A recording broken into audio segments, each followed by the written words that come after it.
Hello, everybody.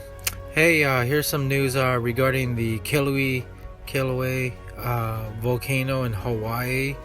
It says that hiking trails are reopened a year and a half after Kilauea's eruption. It says 60,000 quakes and so forth. As you know, Kilauea erupted more than 60,000 quakes.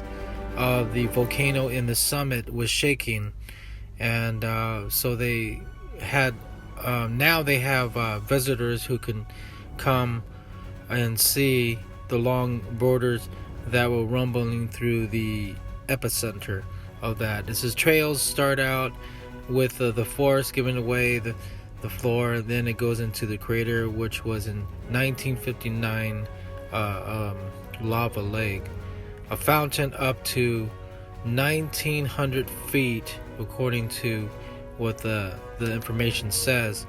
At the surface of it, you can still see the hot rocks and the surface of grounds of the crater on that. So after the September the 21st of last year, 2018, 134 days of the eruption in lava and so forth, now it's reopened so people can go and take a look, take pictures and so forth. It says that outside of the park there's more than 700 homes and neighbors that were still destroyed from the lava of the volcano. 700 homes that were destroyed from that. So that's pretty sad, but it's open now and people can go see it and see all the destructions and what's left, and volcanoes and stuff. Question is that will it be erupting again?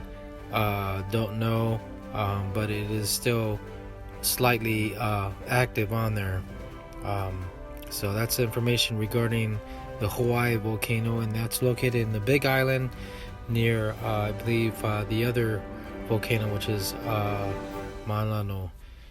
So anyways, I hope I pronounced it right. Anyways, that's it, and make sure you subscribe. Let us know what you think, and put in your comments and share. Thank you. Thank you for watching. Please subscribe to us on YouTube. If you like, donate to us, visit home on the page PayPal.